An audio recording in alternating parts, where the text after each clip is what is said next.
In this video, we will study about the centrosome and centriole. Now let me start. Centrosome and centriole. Centriole एक ऐसी cell organelle जो membraneless है, means in this membrane is not present. So we can write the character. It is membraneless. Membraneless structure, and its location is near the nucleus, means just outside the nucleus. Present in cytoplasm. Present in cytoplasm. Cytoplasm में इसकी location है. Then it has the paired structure at the time of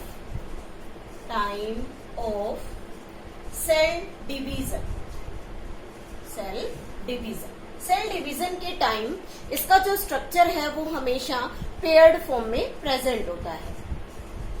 It is present outside the nucleus in the cytoplasm and at right angle to each other outside nucleus. Nucleus के बाहर cell में present होता है. अगर हम इसकी discovery की बात करें, then it is discovered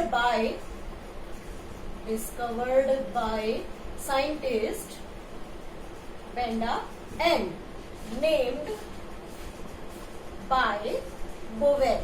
Boveri scientist ने इसे नाम दिया. तो this is about the discovery and these are the characteristic of the centriole और centrosome about their location. Next thing, they are absent in plant cell. Plant cell में absent होते हैं. इसलिए जब हम प्लांट सेल में सेल डिवीजन की बात करते हैं तो एक चीज माइंड में आती है कि जब भी प्लांट सेल डिवाइड करती है, then it divides by the cell plate method. But जब हम एनिमल सेल के डिवीजन की बात करते हैं तो एनिमल सेल में सेंट्रियोल्स प्रेजेंट होते हैं, और वो सेंट्रियोल प्लांट सेल में ना होने की वजह से वहां सेल प्लेट मेथड से डिवीजन हुआ, और एनिमल सेल में प्रेजेंट है, इसलिए एनिमल सेल हमेशा फुर्रो मेथड से डिवाइड करती है. Next thing, centriole surrounded by cytoplasm. Centriole जो है वो साइटोप्लाज्म से सराउंडेड है, और जितना पोर्शन सेंट्रियोल का साइटोप्लाज्म से सराउंडेड होगा, that part is known as centrosphere. उस हिस्से को सेंट्रोस्फियर कहेंगे. और जब वो सेंट्रियोल और सेंट्रियोल प्लस सेंट्रोस्फियर अटैच होते हैं तो उसी को हम क्या नाम देते हैं? सेंट्रोसोम नाम देते हैं. सेंट्रोसोम मीन्स न्यूक्लियस के बाहर जहां सेंट्रियोल प्रेजेंट है, उस सेंट्रियोल को सराउंड करने वाला जो साइटोप्लाज्म है, that is named as centrosphere. And this centrosphere and the centriole present in it, collectively it is known as centrosome. अगर हम इस सेल ऑर्गेनेली के स्ट्रक्चर की साथ साथ उसके फंक्शन की बात करें, then it is self replicating structure. Self replicating structure means it can replicate, it can produce its duplicate copy on their own. And it divides at S phase.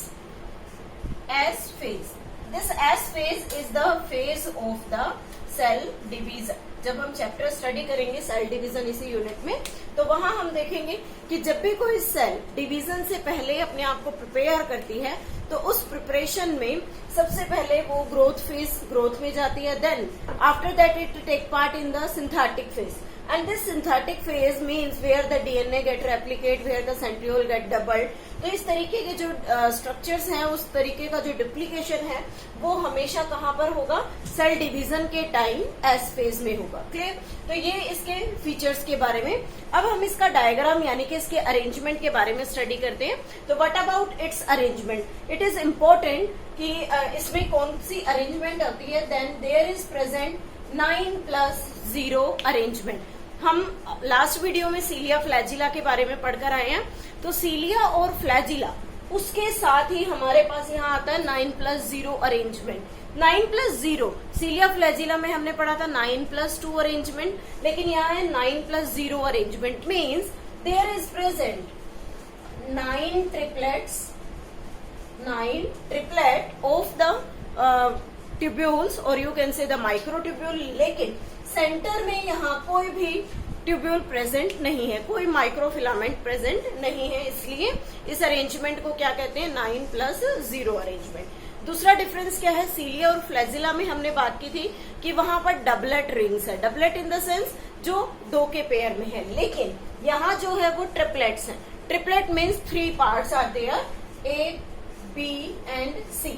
इसमें जो A है वो कंप्लीट स्ट्रक्चर है, complete ring means made up of 13 microfilament, लेकिन B और C part जो है वो इनकम्प्लीट माइक्रोफिलामेंट्स के बने हुए हैं, because they share some of them with the A microfilament के साथ वो अपने स्ट्रक्चर को शेयर करते हैं। तो यहाँ हमने एक रिंग स्ट्रक्चर बनाया है, इसमें 9 ट्यूब्यूल्स को शो किया है।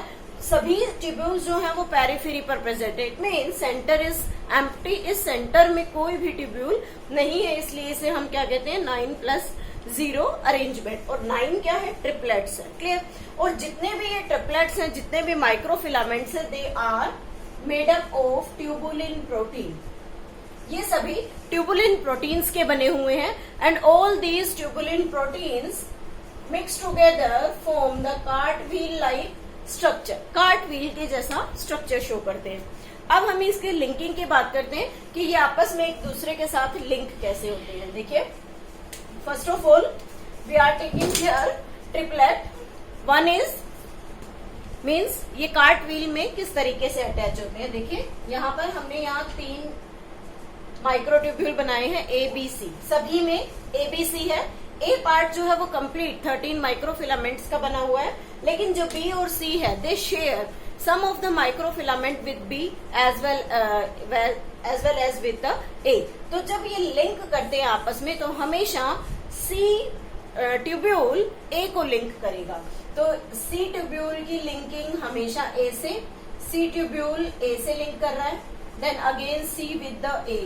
और इस तरीके से जब ये आपस में एक दूसरे को ज्वाइन करते हैं, then they will make the cartwheel like structure. इस तरीके का एक कार्टव्हील स्ट्रक्चर बनता है। तो यहाँ पर this one is A, B, C, A, B, C, A, B, C means all having the triplet in the form of microfilament. तो यहाँ जो C और A को लिंक करने वाला स्ट्रक्चर है, that is named as CA linker. इस तरीके से CA लिंकर प्रेजेंट होता है। देन हम यहाँ सेंटर में एक सेंट्रल हब की बात करते हैं, सेंट्रल हब। इस सेंट्रल हब से स्पोक्स निकलती है। जैसे कार्टव्हील में हम देखते हैं कि साथ में स्पोक्स होती है जो उसे अटैच करती है, एक सेंटर पॉइंट से वो जुड़ा हुआ होता है।